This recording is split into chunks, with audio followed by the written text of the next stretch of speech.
बिस्मिल्लाहिर्रहमानिर्रहीम। Class 10th आज हमारा टॉपिक है रिफ्लेक्स एक्शन। रिफ्लेक्स एक्शन बेटा क्या चीज होती है? फॉर एग्जांपल आप कोई भी इन्वायरमेंटल स्टिमुलाई के अगेंस्ट जो आपका इनवॉलेंट्री रिस्पांस होता है, जो फर्स्ट रिस्पांस बॉडी शो करती है without our will and wish, it is called the reflex action. For example आप जाते जाते आपका हाथ या आपका पाँव वगैरह किसी भी हॉट स्टोव के साथ, किसी भी हॉट ऑब्जेक्ट के साथ टच हो जाता है, तो आप उसको एकदम से क्या कर लेते हो? रिट्रैक्ट कर लेते हो। या कोई नीडल वगैरह आपके पाँव में, आपके फिंगर में प्रिक कर जाती है, तो आप उसको रिट्रैक्ट करते हो, then you feel a pain. वो जो रिट्रिक्शन थी, जो आपने हाथ को पीछे की तरफ पुल किया, तो this is called the reflex action. अब रिफ्लेक्स एक्शन के अंदर जो ब्रेन है वो इन्वॉल्व नहीं होता। अब जो रिफ्लेक्स एक्शन है, अगर हम उसको डिफाइन करें तो किस तरह से होगा? Reflex action is the automatic. सबसे पहली बात यह है कि ये ऑटोमेटिक होगा, इमीडिएट होगा, ठीक है, क्विक होगा। Involuntary fixed response of the body is called the reflex action. यानी कि जो आपकी बॉडी का किसी भी स्टिमुलाई के अगेंस्ट एक क्विकली एक इनवॉलेंट्री रिस्पांस होगा, this response of the body is called the reflex action. For example आपके आंखों की तरफ, आपके फेस की तरफ कोई बॉल वगैरह आ रही होती है, कोई इंसेक्ट्स वगैरह आ रहा होता है, तो आप लोग क्या करते हो? एकदम से आपकी आई जो है वो ब्लिंक करना स्टार्ट कर देती है, बंद होना स्टार्ट हो जाती है, ब्लिंकिंग स्टार्ट कर देती हैं।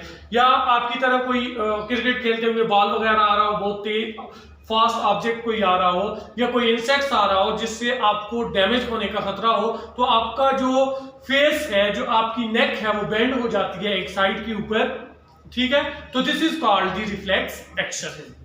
तो मैंने आपको रिफ्लेक्स एक्शन की डेफिनेशन बताई है। Automatic, immediate, quick, involuntary fixed response of the body is called the reflex action. अब हम बात करते हैं जी रिफ्लेक्स एक्शन का जो पाथवे है वो क्या है।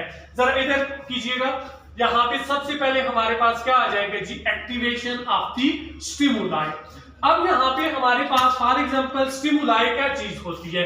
Any change in the environment, it is called the stimuli. Environment के अंदर स्टिमुलाई जो होगा, एनवायरनमेंट के अंदर जो चेंज आ जाए, ये this change is received by the sensory neuron.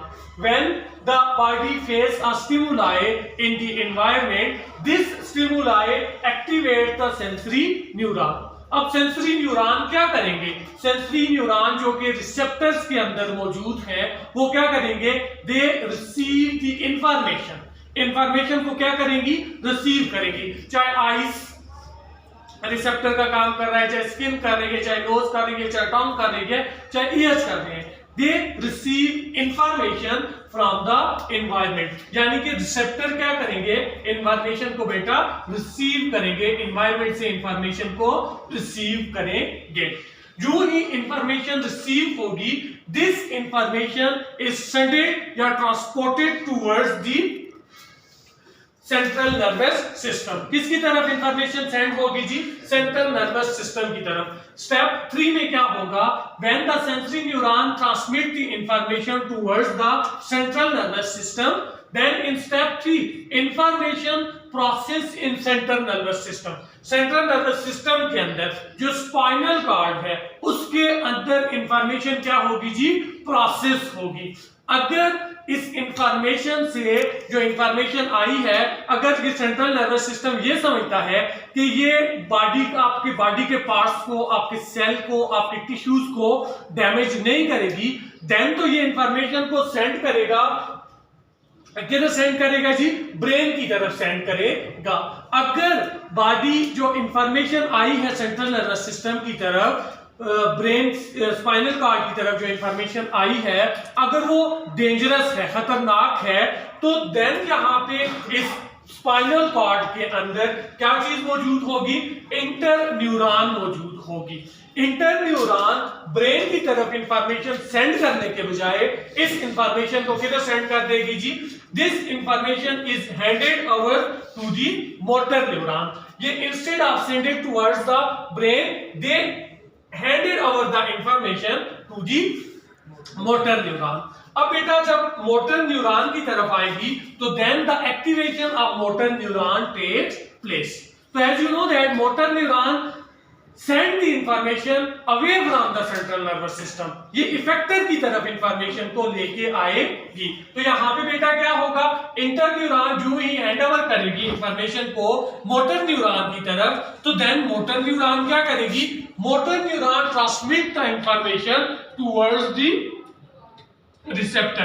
किधर इंफॉर्मेशन को लेके जाएगी जी, इफेक्टर की तरफ लेके जाएगी, इफेक्टर की तरफ लेके जाएगी। अब जो ही इंफॉर्मेशन इफेक्टर की तरफ जाएगी तो देन क्या होगा, देन होगा इस तरह से कि जो इफेक्टर्स हैं, देन हमारे पास जो इफेक्टर्स हैं, इफेक्टर्स क्या करेंगे जी, ये कॉन्ट्रैक्ट हो जाएंगे, रिलैक्स हो जाएंगे। अगर ग्लैंड है तो वो सिक्रीशन सिक्रीट करना स्टार्ट कर देंगे, अपने हार्मोन सिक्रीट करना स्टार्ट कर देंगे। अगर मसल्स हैं तो वो कॉन्ट्रैक्ट या रिलैक्स होना स्टार्ट कर देंगे और देन आपकी बॉडी को क्या कर देंगे, फर्दर डैमेज से बचा लेंगे। फॉर एग्जाम्पल मैं आपको एक छोटी सी एग्जांपल देता हूं कि आपको कोई नीडल वगैरह आपकी फिंगर के अंदर पिक कर जाती है, तो आप देखें एकदम से उसको रिट्रिक्ट कर देते हैं हैंड को, then you feel a pain, then आपको पेन की फीलिंग होती है। पहले जब रिट्रिक्ट करती है उस वक्त नहीं होती, आप पीछे करते हैं तो देन आपको पेन फील होता है।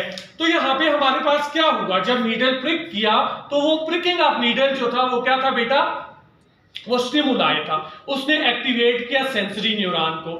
सेंसरी न्यूरॉन इंफॉर्मेशन लेके गई स्पाइनल कॉर्ड के अंदर इंटर न्यूरॉन की तरफ, इंटर न्यूरॉन ने डायरेक्ट इंफॉर्मेशन ट्रांसमिट कर दी मोटर न्यूरॉन की तरफ। मोटर न्यूरॉन हमारे मसल बाइसेप और ट्राइसेप्स के जो मसल्स हैं इसकी तरफ इंफॉर्मेशन लेके आई, ये एकदम से विद इन मिली सेकेंड्स के अंदर कॉन्ट्रैक्ट हुए और आपका हाथ क्या हो गया जी, पीछे की तरफ रिट्रैक्ट हो गया, पीछे की तरफ आ गया। एज ए रिजल्ट आपकी बॉडी जो है वो फर्दर डैमेज से बच गई।